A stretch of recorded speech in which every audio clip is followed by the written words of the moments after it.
LeBron, how did you guys try to respond once it was clear that AD wasn't going to be able to return to the game? Next man up, but that's a tall task, figuratively and literally, for what AD has been doing for us over the last few weeks. So I thought Thomas came in and gave us some great minutes. He was high energy, worked the glass really well, but it was tough for us. Once AD went out, we had to kind of switch up our whole game plan. From what we were going to try to do, and but we gave as much as we could. Had a couple opportunities in the fourth, but they broke away with it. Obviously, the way you guys started this trip, you don't want to lose any game, but it allows you to withstand something like tonight and still have a successful trip. But if AD has to miss some time, what's the best method to get back in the winning? Well, column? it's next man up. That's what the team is for, and obviously you can't replace AD, so everyone has to do a little bit more, but do their job at the highest level or the highest capacity they can do it and live with the results. He's been doing so much these last 9 games, but what's the when he goes out? What is this is what we need to shore up? Everybody, you did it on the glass, but is it rebounding? Is it defense at the rim? What do you miss most when he's not? A little bit of everything. He's giving us everything, both scoring, defense, obviously rebounding, blocking shots around the rim, length. Obviously our length goes away. When you have a guy that's 6'11" with a 7'5", 7'6" wingspan, 7'7" wingspan. It's hard you can't match that. Do you feel like Mitchell was able to do a little bit more what he wanted to do because he was better? No, Mitchell he's Mitchell. He did a great job of penetrating our gaps, making some tough shots all night and getting to a real good comfort. But he's a special kid.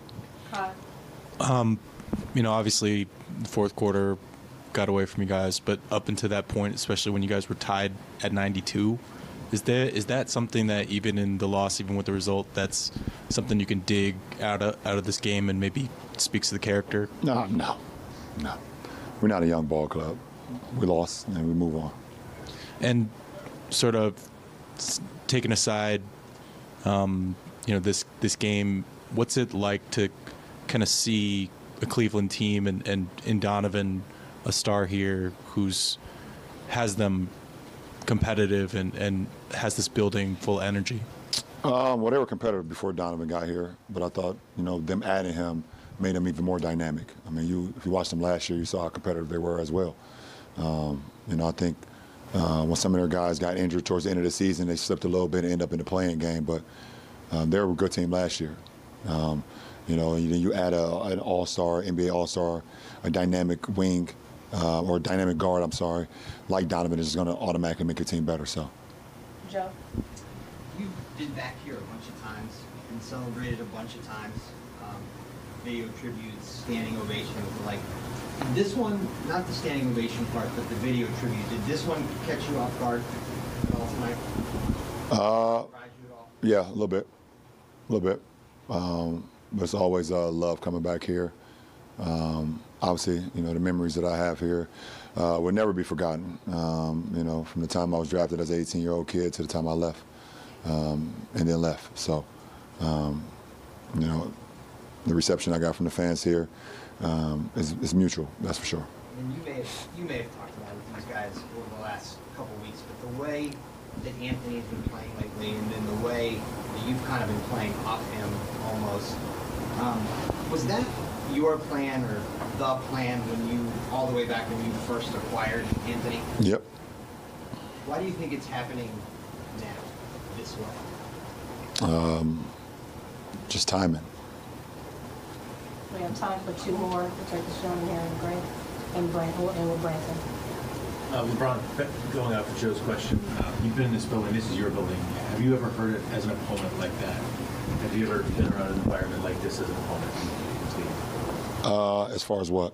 As far as the energy, as a Cavalier, you've experienced that environment, but as an opponent, have you ever experienced it? On the positive side. Yeah. On the positive side, yeah. But I've been in here on the negative side when the energy was crazy too. But on the positive side, it was great. But that's what I mean. Come on, that's what Cleveland sports is all about. You know, from the Guardians to the Browns to the Cavs, the fans, they're going to always support and be loud, and that's what they do. So nothing else. I wouldn't expect anything less of that. LeBron, with the challenges that urban schools take from Glenville, they want to stay tight. Yeah, I saw that. Congratulations to Glenville. That was amazing. What do you think that could do for other urban schools as far as believing that they can win state? I mean, it just brings so much awareness, one. I think that's amazing when you can get a school like Glenville that can win a state championship. It allows a lot of the inner city kids, for one, to feel like they can go there and win as well and be seen and be heard.